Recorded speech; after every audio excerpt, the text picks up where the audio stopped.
बेहट में अतिक्रमण अब बड़ी समस्या बनता जा रहा है। नगर के मुख्य मार्गों से लेकर गलियों तक दुकानों और ठेलों का कब्जा फैल गया है, जिससे सुबह से शाम तक जाम की स्थिति बनी रहती है। पुराने पेट्रोल पंप चौराहे से नए बस स्टैंड और गायत्री मंदिर तक लोगों को आवागमन में भारी परेशानी हो रही है। स्थानीय लोगों ने प्रशासन से जल्द अतिक्रमण हटाकर यातायात व्यवस्था सुधारने की मांग की है। तालबेहट के सराफा बाजार के व्यापारियों ने कोतवाली पहुंचकर ज्ञापन सौंपा और एक व्यक्ति पर मानसिक उत्पीड़न व रंगदारी मांगने का आरोप लगाया। व्यापारियों का कहना है कि लंबे समय से उनके साथी व्यापारी को धमकाया और परेशान किया जा रहा है, जिससे पूरा सराफा समाज भय और आक्रोश में है। उन्होंने पुलिस से निष्पक्ष जांच कर सख्त कार्रवाई की मांग की है। ललितपुर में आगामी त्योहारों को शांतिपूर्ण ढंग से मनाने के लिए डीएम और एसपी ने अधिकारियों व आयोजकों के साथ बैठक की। उन्होंने कहा कि सभी त्योहार प्रेम, सौहार्द और भाईचारे के साथ मनाए जाएं और कोई नई परंपरा शुरू न की जाए। आयोजन स्थलों पर साफ सफाई, बिजली, पानी, सुरक्षा और यातायात की बेहतर व्यवस्था रखने के निर्देश दिए गए।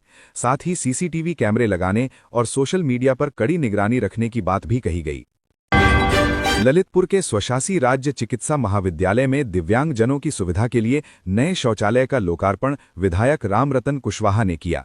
इस दौरान अस्पताल परिसर में एक सामान्य शौचालय और गार्ड रूम का भी शुभारंभ हुआ। विधायक ने कहा कि बेहतर और सुलभ स्वास्थ्य सुविधाएं उपलब्ध कराना उनकी प्राथमिकता है। कार्यक्रम में मौजूद लोगों ने बाल विवाह रोकने का संकल्प भी लिया और मरीजों को फल वितरित किए गए। ललितपुर की नवीन गल्ला मंडी, जहां रोजाना करोड़ों का कारोबार होता है, आज गंदगी का गढ़ बनती जा रही है। चबूतरों और नीलामी स्थलों के आसपास कूड़े का अंबार और दुर्गंध से किसान व व्यापारी परेशान हैं। किसानों को अपनी उपज के साथ घंटों गंदगी के बीच इंतजार करना पड़ता है, जिससे बीमारी फैलने का खतरा भी बढ़ रहा है। किसानों ने प्रशासन से सफाई व्यवस्था दुरुस्त कर दोषियों पर कार्रवाई की मांग की है। ललितपुर के वार्ड नंबर 14 रावतियाना चौक बाग में नाली पर अवैध कब्जे के कारण जल निकासी की गंभीर समस्या बन गई है। नाली बंद होने से सड़क पर पानी भर रहा है, जिससे लोगों और स्कूली बच्चों को आने जाने में परेशानी हो रही है। मोहल्ले वासियों ने जिलाधिकारी को ज्ञापन देकर कब्जा हटवाने और नाली की सफाई व मरम्मत कराने की मांग की है, ताकि क्षेत्र में जल भराव की समस्या से राहत मिल सके। ललितपुर में अमृत योजना के तहत खुदी सड़कों को लेकर डीएम सत्यप्रकाश ने सख्त रुख अपनाया है। जल निगम और नगर पालिका से सभी खुदी सड़कों की सूची मांगी गई है और संयुक्त टीम बनाकर सत्यापन के आदेश दिए गए हैं। डीएम ने स्पष्ट कहा कि तय समय में मरम्मत कराई जाए, वरना कार्रवाई होगी। लोगों ने आरोप लगाया है कि कई जगह पाइपलाइन कम गहराई में डाली गई और घटिया सामग्री से सड़कें बनाई जा रही हैं। ललितपुर में पुलिस अधीक्षक मो मुश्ताक ने साप्ताहिक परेड की सलामी लेकर पुलिस बल की ड्रिल, अनुशासन और ड्रेस कोड का निरीक्षण किया।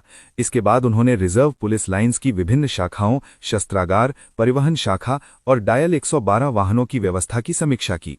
उत्कृष्ट कार्य करने वाले पीआरवी कर्मियों को सम्मानित करते हुए आम जन के प्रति संवेदनशील और त्वरित सेवा देने के निर्देश भी दिए। ललितपुर के ग्राम रोड़ा में मुख्यमंत्री मॉडल कंपोजिट विद्यालय का निर्माण कार्य तेजी से चल रहा है और अब तक लगभग 35% पूरा हो चुका है। जिलाधिकारी सत्यप्रकाश ने मौके पर पहुंचकर निर्माण कार्य का निरीक्षण किया और अधिकारियों को समय पर गुणवत्तापूर्ण कार्य पूरा करने के निर्देश दिए। डीएम ने कहा कि यहां प्री प्राइमरी से लेकर इंटरमीडिएट तक के बच्चों को एक ही परिसर में बेहतर शिक्षा मिल सकेगी। साथ ही निर्माण की गुणवत्ता सुनिश्चित करने के लिए थर्ड पार्टी जांच कराने के भी निर्देश दिए गए। महरौनी में गणाचार्य विशुद्ध सागर महाराज के परम शिष्य मुनिश्री सौम्य सागर महाराज और मुनिश्री जयंत सागर महाराज का मंगल प्रवेश हुआ, जहां जैन समाज ने उनका भव्य स्वागत किया। धर्मसभा में मुनिश्री सौम्य सागर महाराज ने कहा कि श्रद्धा, ज्ञान और आचरण की त्रिवेणी ही मोक्ष का सच्चा मार्ग है, जिसे जैन दर्शन में रत्नत्रय कहा गया है। उन्होंने बताया कि केवल ज्ञान या श्रद्धा से नहीं, बल्कि संयमित और शुद्ध आचरण से ही आत्मा की उन्नति संभव है। बड़ी संख्या में श्रद्धालुओं ने प्रवचन सुनकर आध्यात्मिक लाभ प्राप्त किया। ललितपुर के नदीपुरा निवासी मोहम्मद अवाज उर्फ बबलू ने अपने रिश्तेदारों पर करोड़ों की संपत्ति हड़पने के लिए फर्जी वसीयत बनाने का आरोप लगाया है। पीड़ित के अनुसार स्वर्गीय अब्दुल रसीद की असली वसीयत 2014 में उनकी पत्नी और बेटी के नाम थी, जिसे हाईकोर्ट से मान्यता भी मिली थी। आरोप है कि कुछ लोगों ने 2007 की कथित फर्जी वसीयत बनाकर संपत्ति पर दावा किया। मामले में अदालत के आदेश पर पुलिस कोतवाली ने आईपीसी की धारा 420, 467, 468, 471 और 120 बी के तहत मुकदमा दर्ज कर जांच शुरू कर दी है।